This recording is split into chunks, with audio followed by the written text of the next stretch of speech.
ගංගාවක් මේ ගලන දියදාර වගේ අර මුල්ලේ මේ මුල්ලේ ගල් ගෙඩි වල මුල් වල හැටි මහා බාධක ගොඩක් මැද කිසියර වෙලා මහා මුහුදකට වැටෙනවා.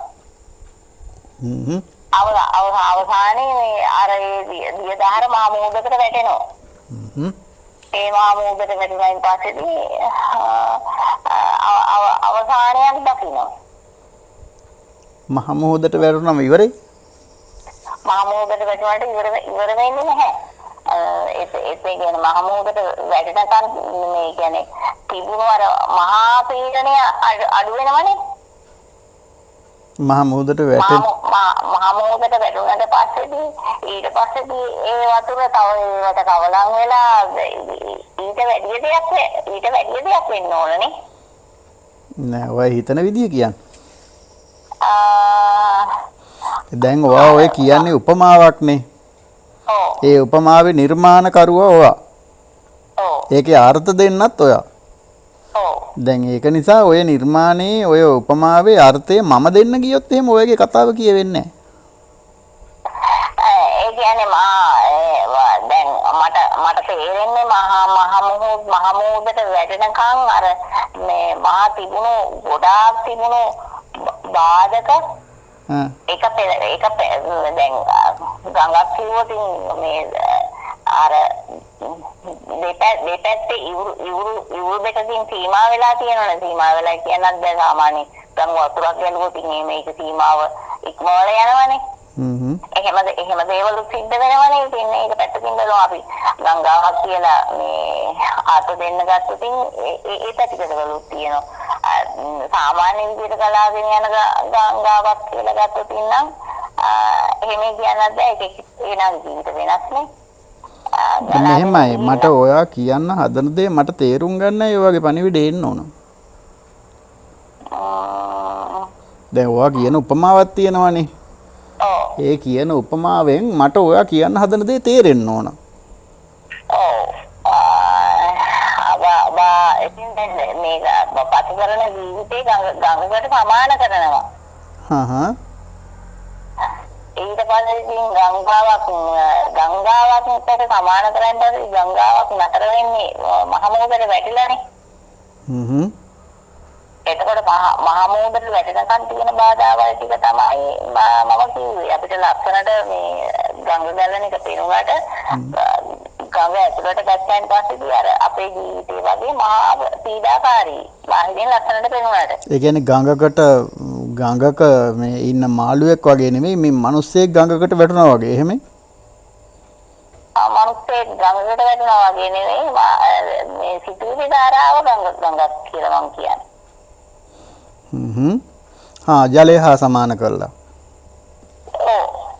ඒ ගංගේ තියෙන දිය ධාරාවට සමානයි කියලා මම කියන්නේ. ඒ කියන්නේ විටික කඳු හෙල් වලින් කඩාගෙන වැටෙනවා, තවත් වෙලාවකට නිසලව ගලනවා, තවත් වෙලාවකට වාංගු යනවා. එහෙමද කියන්නේ?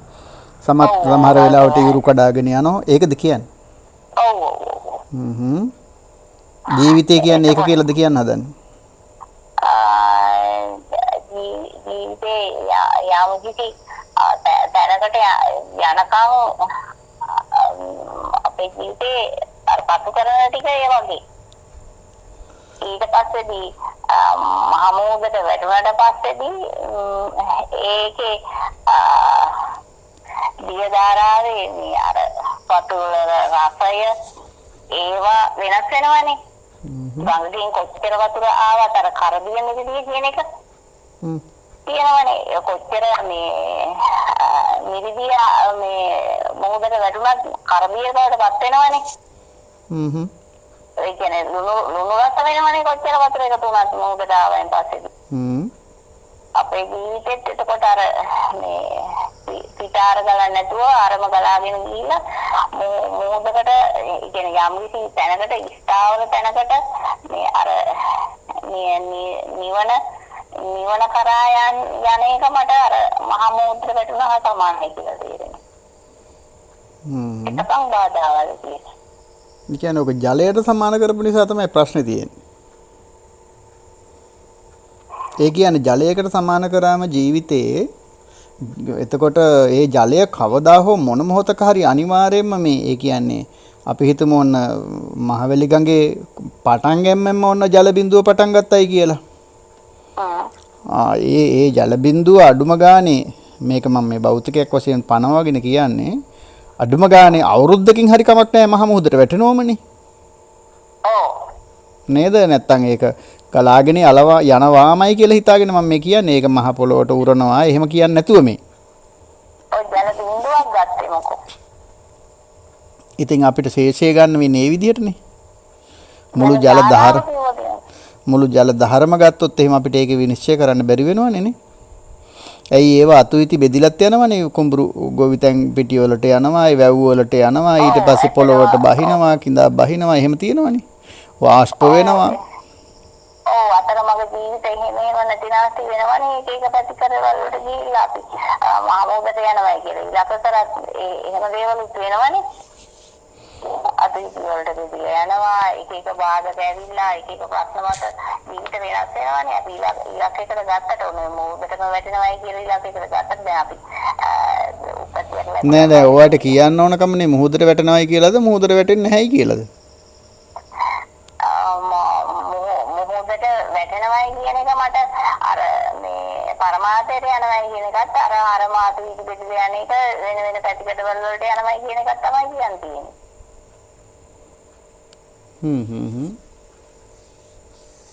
මට ඒකේ අර්ථය පැහැදිලි කරගන්න අමාරුයි. දැන් අපි සාමාන්‍යයෙන් ඕන මම කියන්නකෝ මම සාමාන්‍ය වැඩි විදිහට වුණාට පස්සේදී අපිට පෙළගස්සනවනේ මෙන්න මේ පැත්තට ගියොත් මෙහෙමයි විතර වැඩි කිව්වා ගුරුවරු හරි එහෙම පෙළගස්සනවා මෙන්න මේ විෂධාරාව කියන ගත්ත ඉගෙනින් ගත්ත මෙන්න මේ ටික කරොත් මෙන්න මේ පැත්තට යන්නේ එහෙම කරොත් තමන්ට ආදායම මෙහෙම මිල මුදල් ආදාගන්න ඒවා කියලා දෙනවා. එතකොට අපි මේ පැත්ත තෝරගන්නවා. ඒ තෝරගෙන ඉගෙන ගන්නවා. ඉගෙනගෙන යනවා. ඊට පස්සේ අපි දැන් ඉලක්කයකට යනවා මෙහෙම කරනවා මෙහෙම කරනවා. ඒ වාට ඒ අතරමඟ මේ එක බාධා ඇවිල්ලා අර ඒ ඉලක්ක වෙනස් වෙනවානේ. ඒ ඉලක්ක වෙනස් වෙලා අපිට අර මේ මහමෝද කිව්වොතින් අවසානයේ යන්න තියෙන තැන මහමෝදට යන්න බැරි අවස්ථා එනවා. වෙන අතුයිති දුදිල වෙන ඇලකට යන්න පුළුවන්. නැත්තම් මේ කුඹුරු රායකට ගිහිල්ලා හින්දිට යන්න පුළුවන්. නැත්තම් වෙන පැත්තකට පිටාර ගල්ලා මේ වෙන්න පුළුවන්. අර එහෙම සිද්ධ වෙලා ජීවිතේ වෙනස් වෙන අපිට අර ඉස්තිරව මේ කියලා මේ ඉලක්කයක් ගන්න බැහැ ජීවිතේ. වෙනස් වෙලා යනවනේ. හරියටම මහමෝදටම ගියොත් මේ අර පරමාර්ථයට ගියා වගේ තමයි. ඔය අහපු කතාවක්ද ගොතන්නේ තමන්ගේ ජීවිතෙත් එක ගලපලා?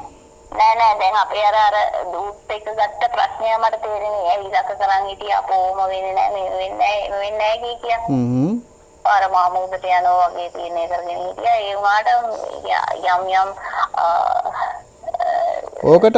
ඕකට වඩා හොඳයි අර බුදුහාඳුරුන්ගේ උපමාවක් ගත්තා නම්.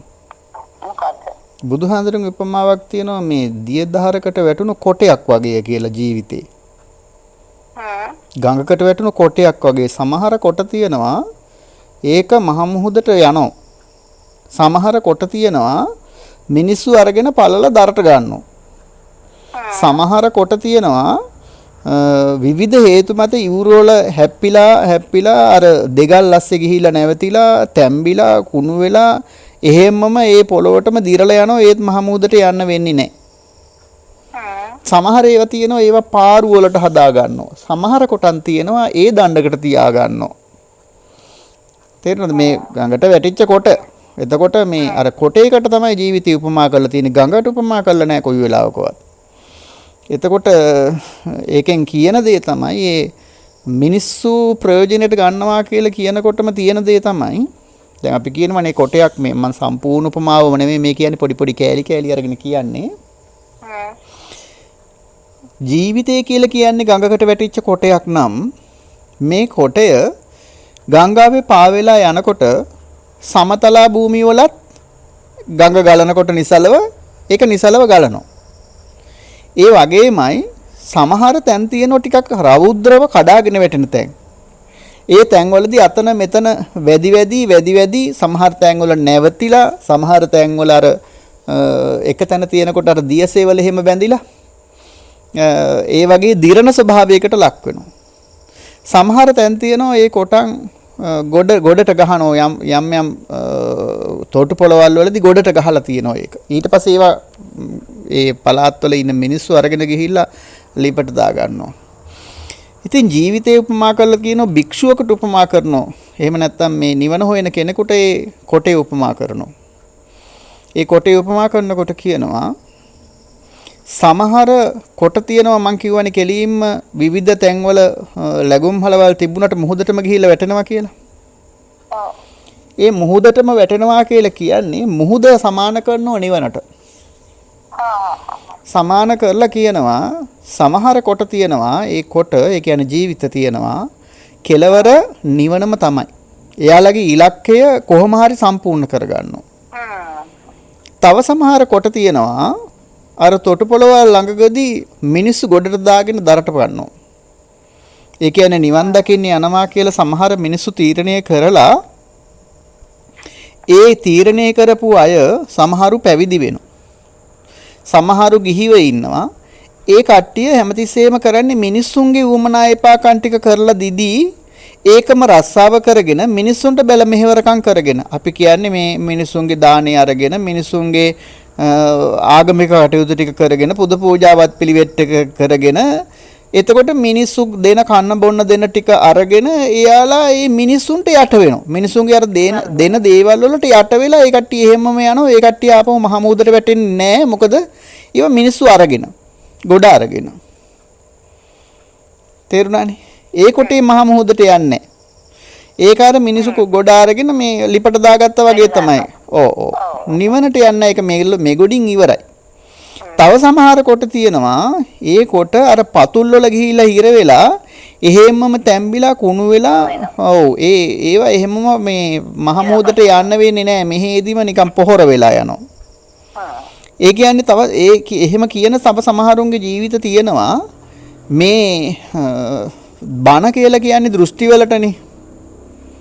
බණ කියන්නේ දෘෂ්ටි. මන් දැන් මේ පුරවන්නේ දෘෂ්ටි ගොඩක් ඔයයිට. තේරුණාද?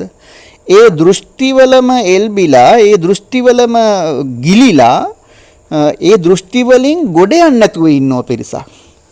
ඒ කට්ටියේ දෘෂ්ටිවලම තමයි තැම්බිලා මැරෙන්නේ. තේරුණාද? දෘෂ්ටියක් බව තේරෙන්නේ නැහැ. ඒ කට්ටිය හිතනවා මේක තමයි නිර්මල ධර්මය, මේක තමයි බුදුන් වදාළ ධර්මය, මේක තමයි නිවනට මඟ කියාගෙන ඉන්නෝ. Tamanට කිසිම දෙයක් තේරෙන්නේ නැහැ. අර පොත අමතක වෙච්ච දවසට දැන් ඉතින් මට මතක නැහැනේ. අපිට දැන් ඉස්සර වගේ නෙමෙයි මතක හිටින්නේ නැහනේ. අනේ ඉතින් ඕවා කිව්වට වැඩක් නැහැ. ඉස්සර නම් ඕවා හොඳට මතකයි දැන් මතක නැහනේ කියලා අර උගත් දේ අමතක වෙනකොට මතක නැති වෙන නිසා දැන් ඉතින් අතෑරලා දාලා ඉන්නවා. ඒ අතෑරලා දැම්ම කියලා කියන්නේ ඒක මුහුදට යන්නේ නෑ. එහෙමම තැම්බිලා යනවා. ඒ කියන්නේ මැරිලා යනවා. කිසි අර්ථයක් ජීවිතේට ලැබෙන්නේ නැහැ. හරිද?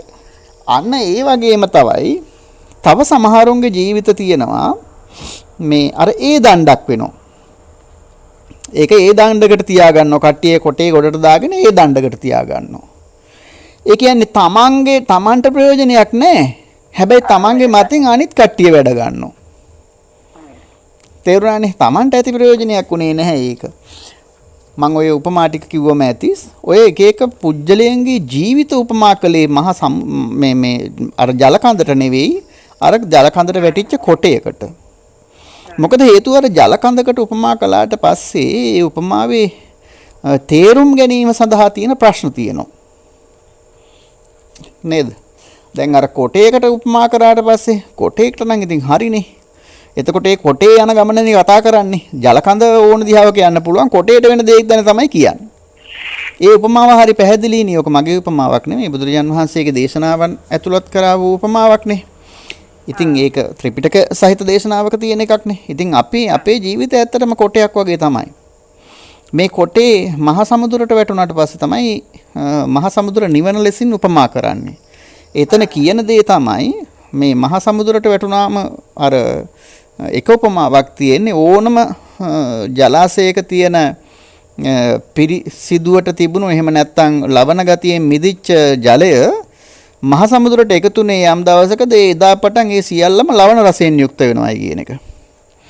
ඒකෙන් කියන්න උදාහරණේ පැහැදිලි කරනවා. ඒ උදාහරණේ පැහැදිලි කරන්නේ නැතුව තේරෙන්නේ නැහැ. හොඳේ.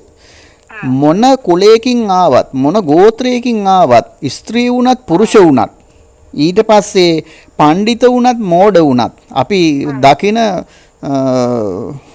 අපි කියනවානේ තාන්නමාන සිටුවරයෙක් වුණත් රජ කෙනෙක් වුණත් දුගියෙක් වුණත් මගියෙක් වුණත් යාචකයෙක් වුණත් අර මහ සමුද්‍රයට වැටුණාට පස්සේ ලෝණ රසයේ ලුණු රසයටපත් වුණා වගේම යම්කිසි කෙනෙක් නිවනට සාක්ෂාත් වුණා නම් ඒ කියන්නේ මේ නිවීම සාක්ෂාත් වුණා නම් ඒ නිවීම හැම දිනාටම සමාන රසයකින් යුක්තයි කියන එක කියන්න.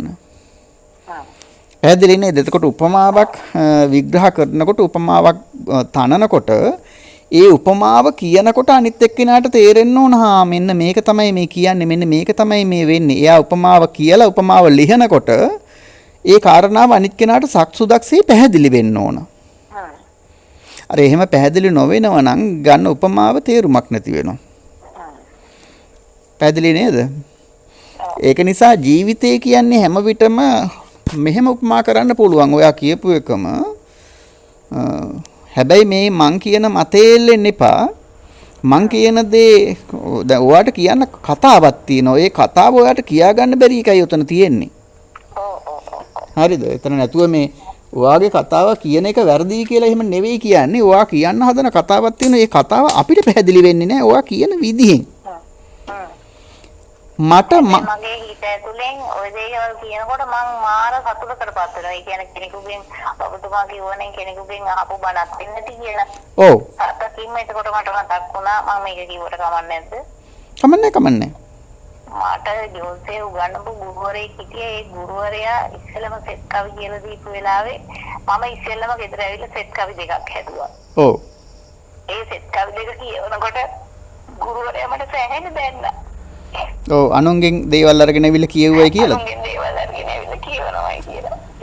ඒ වුණාට මට දුක ඇති වුණාට මගේ හිතේ තුලින් මාර සතුටක් වින්දා මම. ඇත්තටම ඊට පස්සේ සර්ට පැහැදිලි කරලා දුන්නා සර් මං අවංකව මට සර් බැන්නට දුකක් ඇති වුණාට මට මාර මං ගැන හරි ආත්ම අභිමානයක් ඇති වුණා සර් මේක සත්‍යකින්ම මේ මම තමයි හැදුවේ කියලා. එහෙනම් හැදුවනම් ප්‍රශ්නයක් නැහැ කිසි ප්‍රශ්නයක් නැහැ කියලා. ඊට පස්සේ සර් තේරුම් අරගෙන මේ අනිත් අය ඉස්සරහා වර්ණනා කරන්න ගත්තා. අන්න ඒ වගේ තමයි අර ඔබතුමා කිව්වදේ මේ කතාව ඇතුලේ මට මේක නිකන් මගේ මනසට මතුවෙලා ආවා. ඒ වුණාට මට කියාගන්න අවසානයේ ඒක අර ගිහිල්ලා අවසානයේ රැටෙන් පස්සේ අර ඔක්කොම කොච්චර දරාවදී මම පිසිදු වෙනවා අර කරදිය බවටපත් වෙනවනේ රස ලුණු රසක් එනවනේ. ඇත්තට මේ කොටසක් හරි මට කියාගන්න පුළුවන් වුණ කියන මම ඇත්තටම සතුටු වෙනවා. මාර සතුටක් ලැබෙනවා මට. ඉතින් ඒකෙදි මේ මම අනිත් පැත්තට කියන්න හදන දේ තමයි ඔබ මම ජලය වගේ කියලා කියනවයි කියන්නකෝ. ඔව්. එතකොට මං අහනවා ඇයි ඔයා ජලය වගේ කියන්නේ කියලා. ඔයාට මොන හරි උත්තරයක් දෙන්න තියනවද? ඒ කියන්නේ ජලය වගේ කොට අපිට අර ජීවිතේ එක විදිහකට ඉන්න බෑනේ. ඒ කියන්නේ සිතුවිලි ධාරාවක් වනේ නිතරම ගලාගෙන යන්නේ. එක තැන්වල හැටි බාහිර තියෙන ඇසකනාසය දිව ශරීරයෙන් එන දේවල් වලින් සංඥා මම ඔයිට එහා පොඩි විග්‍රහයක් කරලා දෙන්නද? ඔව් මම ඊට එහා කියපු කතාවක්. හොඳයි මේ ඔයාට මේක තේරුම් ගැනීම සඳහා මේක කියන්නේ. ඔන්න ඔයා ජලය වගේ කියන්න. එතකොට මම අහනවා ඔයාගේ මොන හැඩයේද තියෙන්නේ? ඔයාට දෙන්න පුළුවන් උත්තරේ මොකද්ද? බලන්න හරි ෂෝක් නේද? එතකොට මට රවුම් හැඩයකට આવොත් මම රවුම් වෙනවා. දිගටි හැඩයකට આવොත් මම දිගටි වෙනවා. හතරස් හැඩයකට වැටුනොත් මම හතරස් වෙනවා. එතකොට ඔයා ඕන තැනකට ගලපගෙන ජීවත් වෙන්න පුළුවන් කෙනෙක් වෙනව නේද? ජලය සීතලක් තියෙනවා, මධ්‍යස්ථවත් තියෙනවා, උණුසුම්වත් තියෙනවා. මේ අවස්ථා තුනේ ඕනම අවස්ථාවකට මේ ජලයටපත් වෙන්න උනාම එයා ඒකට අකමැති වෙනවද? නැත්නම් ඕන විදිහකට වෙන්න කියලා ඒ තැනට මුහු වෙනවද? මම ජලය වුණොත්ද? ඔව්. මම ජලය වුණොත් ඒ විදිහට හැඩ ගැහෙන්න උත්සාහ කරනෝනේ. මම ජලය වගේ නම් අනිවාර්යයෙන්ම මම ඩීපිෂර් එකට දැම්මයි කියලා අඬන්නේ නැහැ. තේරුණාද? එතකොට මං එතන ගල් වෙනවා. සාමාන්‍ය විදිහට තිබුණයි කියලා ඒත් මට ප්‍රශ්නයක් නැහැ. වතුර ටික නැටෙව්වයි කියලා මට ඒත් ප්‍රශ්නයක් නැහැ. වතුර නම් එහෙමයි. ඊට පස්සේ ආපහු කියන එක මොකද්ද? ඕක ආනන්ද හඳුරු කියන කතාවක් හොඳේ. ස්වාමීනි භාග්‍යවතුන් වහන්සේ මම ජලය වගේ කියනවා. පිරිසක් මාව කටට අරගෙන බොනවා. තව පිරිසක් මගෙන් කට හොද ගන්නවා. තව පිරිසක් මගෙන් අසූචි හොද ගන්නවා. තව පිරිසක් මුණ හොද ගන්නවා. තව පිරිසක් නානවා. තව පිරිසක් මේක කසාය කරලි වෙලා බෙහෙත් ඖෂධයට හරි ගස්සගෙන බොනවා. මං ඒ හැම තැනකම නිහතමානීව මං ඒ ජලය වගේ හැසිරෙනවයි කියලා. මගෙන් අසූචි හොදනවද මගෙන් මල් වලට පැන් ඉහිනවද කියලා මට කිසිම තැනක අභිමානයක් හෝ මට හීනමානයක් ඇති වෙන්නේ නැහැ කියලා. පැහැදිලි නේද? ජලය වගේ වුණා කියලා කියන්නේ මොන තරම් ලක්ෂණ ටිකක් විස්තර කරන්න තියනවද? එතකොට ජීවිතේම තමයි. එහෙනම් කියන්නේ ජලය වගේ මිස මං ගඟක් වගේ කියලා නෙවෙයි. හැබැයි මං ගඟක් වගේ කියලා කියනවා නම් එතකොට කියන්න වෙන්නේ මොකක්ද දන්නවද? මේ ඔයාට උපමා ගලප ගන්න ඔයාගේ කතාව කියන්න මං උදව්වක් මේ කරන්නේ. මගේ ජීවිතේ ගඟක් වගේ කොයි මොහොතකවත් නැවතිච්ච තැනක් නැහැ. හැමතිස්සෙම ගලන එකමයි වෙන්නේ. කොහේ හරි ගලන එක නවත්තන්න සිද්ධ වුණොත් එහෙම ඒ නවත්තිච්ච තැන මං දැනෙනවා මට පල් වෙනවා වගේ. ඒකින්ද මම නැවත ගලන්නමයි උත්සාහ කරන්නේ. කමක් නැහැ එහෙම කිව්වට. මොකද ජීවිතය කියලා කියන්නේ නවත්තලා තියන්න පුළුවන් එකක් නෙවෙයි. මරණය දක්වාම ගමනක් මිස නැවතුණු කිසිම තැනක් පෙන්වන්න බෑ. නැහැ. ඒක නිසා ගඟකට උපමා කරන්න පුළුවන්. හැබැයි ඒ ගඟකට උපමා කරනකොට මගෙන් උපමාව පැහැදිලි වෙන්න ඕන මනාව. මම මෙන්න මේ විදිහටයි මං ගඟකට උපමා කරන්න කියන එක. ඒක අර්ථයක් අරගෙන ඕන පැහැදිලි කරා. ඔව් ඒකෙන් අර්ථ දසලක්ෂයක් කෝටියක් කියන්න පුළුවන් ගඟ අල්ලගෙන. පැහැදිලි නේද? ඕන තරම් ගඟ අල්ලගෙන උපමා කරගෙන කියන්න පුළුවන්. හැබැයි ඔයා ගඟ උපමාව කළා වගේම ඒ උපමාව ලියන්නත් ඕන. එතකොට තමයි පැහැදිලි වෙන්නේ මේ ගඟේ අර වගේ තැනක් කිව්වේ. වතුර ගලාගෙන ඇවිල් එකපාරට වතුර නැවතුණා මන්න නැවතිලා තියෙන තැනක් ගැන. එතකොට මට දැනෙනවා මම පල් වෙනවා වගේ. එතකොට පල් වෙන වතුර ටිකක් තියෙනවා ගඟේ නැවතිච්ච තැන. මට රූපම ඇවිල්ලා පේන්න ඕන. මට ඒ උදාහරණේ මට ඇතුළත් වෙන්න ඕන. මං ඊට අන්තර්ග්‍රහණය වෙන්න ඕන. එතකොට මට ඒකේ කතාව තේරෙන්න ඕන. පැහැදිලි නේද? අන්න ඒ වගේ උපමාව කියන්න උපමාව ලියන්න මේ දෙක කරනකොට මාර විදි අවබෝධයක්. ওই උපමාවෙන් සහ ලිහිම කියන කාරණා දෙකේ මැද්දෙන් තියෙන විශේෂ අවබෝධයකට අනිත් කෙනාපත් වෙනවා. පැහැදිලි නේද? අන්නේ පත්වීම සඳහා සුදුසු වූ කතාවක් Taman තුලින් එන්න ඕන. මම මේ අවස්ථාව ඔයාලට දුන්නේ මේ කතාව කියන්න අවස්ථාව දුන්නේ වෙන එකකටවත් නෙවෙයි වෙන මොහොකටවත් නෙවෙයි. ඔයාලට දැන් මෙතෙක් ගත්තු අත්දැකීම් සහ මෙතෙක් අහපු දේවල් මතින් තමන්ගේ ජීවිතයට ගොඩනැගිච්ච යම්කිසි රාමුවක් තියෙනවා. ඒ රාමුව තවමත් රාමුවක්ම තමයි. මේ රාමුව බිඳින්න වෙන දවසක හැබැයි තමන් ගොඩනගපු රාමුවේ සීමාව තමන්ට පේන්න ඕන. අන්නේ පෙනීමට ලක් වෙන තුරු මේක බිඳින්න බෑ. ඇයි? සීමා දන්නේ නැති නිසා. දැන් අපිට වැටක් කියන සීමාවක් තියෙනවා නම් වැට බිඳලා දාන්න පුළුවන් වෙන්නේ. නේද? සීමාව දුරයිනේ. අන්න හරි. එතකොට ඒ සීමාවේ කාරණාව පැහැදිලි වෙනකොට කෙනෙකුට කියන්න පුළුවන් වෙනවා උදාන වාක්‍ය. ඒ කියන්නේ Tamanට තේරිච්ච දෙයක උදානයක් කියන්න පුළුවන් වෙනවා. සතුටේ සැනසille වචන කියන්න පුළුවන් වෙනවා. දැන් ඔයාට එහෙම එකක් කියන්න ඕනකම තියෙනවා. හැබැයි කියන්න ඕනකම තිබුණට ඕක කියන්න ඔයාට තේරෙන්නේ නැතිකමක් තියෙනවා. පැහැදිලි නේද? කියන්න ඕනකම තිබුණාට ඒක තේරෙන්නේ නැතිකමක් තියෙනවා. ඒක කියන්න තේරෙන්නේ නැති නිසා තමයි මම මේ කාරණාව පැහැදිලි කළේ. උපමාවට ඕනම එකක් ගලපලා ගන්න පුළුවන්. ගන්න බෑ මේක ගන්න බෑ අරක ගන්න බෑ කියලා කිසිම කියන්න තැනක් නැහැ.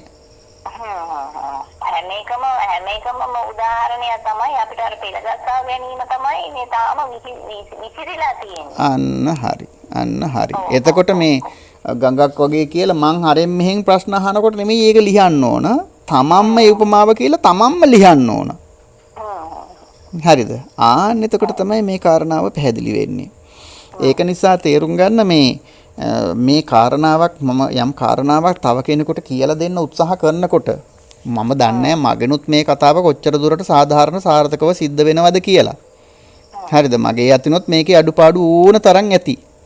හැබැයි මම උත්සාහ කරනවා කාරණාව කියවෙලා ඉවර වෙනකොට, ඒ කියන්නේ මගේ කතාව කියලා ඉවර වෙනකොට එයාට ඔව් මට තේරුණා කියලා වචනයක් එන්න. හරිනේ මම ඒක මම ගත්ත පැත්තට වැඩිය ගොඩාක් පැති තියෙනවනේ කියලා දැන් අර ආනන්ද ආමඳුරෝගේ බේස් එක කිව්වන් පස්සේ ඇත්තටම තව කොච්චරනම් දේවල් තියෙනවද කියන තැනට ආවම. ඔව් ඒක තමයි. එතකොට ඒ තව ඒ කියන්නේ මං කියපු දෙයට එහා දෙයක් Tamanට තේරුම් ගන්න පුළුවන් වුණා නම් අන්න ඒක තමයි ජයග්‍රහණය වෙන්න ඕන. ඒ කියන්නේ මං ඒක පැත්තකින් විතරයි තාපටි කොච්චර තියෙනවද කියලා මං තේරුම් ගන්නවා. ආන්න හරි. ඒක තමයි වෙන්න ඕනද. එතකොට ඔයා කාරණාවක් පැහැදිලි කරනකොටත් ඒ කාරණාවට මං දැන් ඔයාට උපමා සෑහෙන දේවල් ගලපනවනේ කතාවක් කියනකොට. එකම කාරණාව ලියන්න උපමා මං හිතනවා 4 5 සමහර ඒවාට 3 2 ඒ විදිහට ගලපනවා. ඒ ගලපන්නේ වඩාත් කාරණාව පැහැදිලි කරලා දෙන්න ඕන නිසා. ඔව් අර ගැටයක් තියෙන්නේ ගැටේ ලිහිලා විසිරලා ලිහිලාම යන්නනේ. ඔව් මම පළවෙනි උපමාව කියනකොට ඔයාලට ටිකක් තේරෙනවා, දෙවෙනි උපමාව කියනකොට තව ටිකක් තේරෙනවා, තුන්වෙනි උපමාව කියනකොට කියන්න ඕනත් නැහැ. හරි මට තේරුණා කියලා හිතාගෙන උපමාව අහනකොට තවත් පැහැදිලි වෙනවා. ඔව් ඒ කියන්නේ ඇතුලෙන් ඉතින් සතුටු වෙවි යහනේ අවසානයේ. අවසානයේ අහනකොට ඒකින්ද තමයි අර උපමා රාශියක්ම කියලා මේ කාරණාව ආපහු ප්‍රශ්න කරන්න නැති වෙන තරමටම ලිහන එක කරන්නේ ඒ කාරණාව නිසා. පැහැදිලි නේද? ඔව් එතකොට තමයි මටත් අර ඔය ටික කියාගෙන යන අස්සට ඉක්මනින්ම පැනලා මගෙත් දෙයක් කියන්න ඕමනා වෙන්නේ එහෙම වුණා. අන්න ඒක තමයි එතන තියෙන්නේ. ඒක කමක් නෑ එහෙම කිව්වට. ඒක කියන්න ඕන, ඒක කියන්න සුදුසුයි, නොසුදුසුයි එහෙම නෙවෙයි.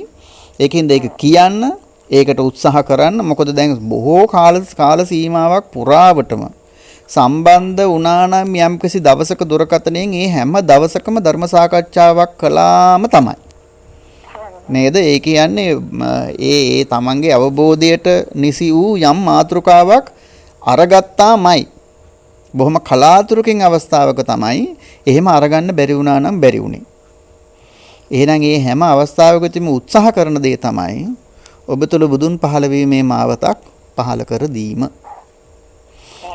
ඒ ඉලක්කය සාර්ථක කර ගැනීම සඳහා යම් පියවරක්ද ගත හැකි. ඒ ගත හැකි සෑම පියවරක්ම එක දිනක් අතහරින්න නැතුව පුළුවන් නම් සෑම දිනකම මේ කටයුත්ත කරනවා. නමුත් අපිට සිද්ධ වෙන්නේ ගොඩක් වෙලාවට දවසක් දෙකක් හෝ සමහර විට සතියකට වතාවයි මේ සම්බන්ධතාවය මේ ධර්ම සාකච්ඡාවකට යොමු කරන්න වෙන්නේ. සමහර අවස්ථාවල් තියෙනවා එකම දවසේ අවස්ථා 2 3 ඒ කියන්නේ පැය 2 3 කතා කරනකොට ඒවා විවිධ කොටස් වලට වෙන් කරලා තමයි අපි සාකච්ඡාවට මාතෘකාවක් ගොඩනගන්නේ. ඒ ගොඩනගලා තමයි මාතෘකා බොහොම විනාඩි 30ට 20ට මේ වගේ අවස්ථාවන්ට Tamanටම මේක නැවත අහන්න පුළුවන් අවස්ථාව වෙනකොට ඒක නැවත අහනකොට තේරෙනවා හරි මම දැන් මේ ප්‍රශ්නේ අහන්න ඕනේ මට මේ ප්‍රශ්නේ ලිහිලා තියෙන්නේ කියලා. ධර්ම රසයත් එක්ක එන්නේ ඒක. ඒක Tamanටම එන රසයක්. දැන් දැනට තියෙන්නේ තවමත් අපේ මේ වැඩසටහන් තුලින් ඔයාගේ මානසිකත්වයට ගැළපෙන පිරිසක් තමයි මේ කතාව දිගටම අහනකොට අහනවා නම් ඒකේ යම් කිසි දෙයක් ලබනවා නම් ලබන්නේ ඔයාගේ මානසිකත්වයට ගැළපෙන මට්ටමක ඉන්න පිරිසක් තමයි ඒකෙන් සැනසීමට සතුටටපත් වෙන්නේ. හැබැයි ඔවුනෝන්ගේ තියෙන අදහස් සහ ඔවුනෝන්ගේ තියෙන යම් කිසි දෘෂ්ටි තියෙනවායි කියලා මම මේක කියන්නේ. ඒකේ හේතුව තමයි දෘෂ්ටි වලින් නිමග්න වෙච්ච අය, ඒකෙන් අත්මිදිච්ච අය මේකේ තියෙන ධර්ම රසයත් එක්ක මුහු වෙනවා මිස ඔවුන්ට මේකෙන් අමුතු දෙයක් ගන්න නැහැ. හැබැයි ඒ දහම් රසය ඔවුන්ට විඳින්න පුළුවන් අර නිරාමිසව ඒක විඳීමේ හැකියාව තියෙනවා. අපි කියන්නේ අර දරුවෙක් සිංගිති දරුවෙක් හොරතල් කරනකොට අම්මා කෙනෙක් තාත්තා කෙනෙක් අම්මා කෙනෙක් උනත් තාත්තා කෙනෙක් උනත් එහෙම නොඋනත් තව කෙනෙකුටත් අර ආදරය බෙදා ගන්න එක විඳින්න පුළුවන් නේ. තමන්ගේම දරුවා වෙන්න ඕනේ නෑනේ. අර හොරතල් කරන එක අර මිහිර විඳින්න පුළුවන්. ඒ වගේම තමයි යම්කිසි විමුක්ති මාර්ගයකට අවතීර්ණ වෙච්ච යම්කිසි කෙනෙක් මේ සාකච්ඡාව අහනවා කියන්නකෝ.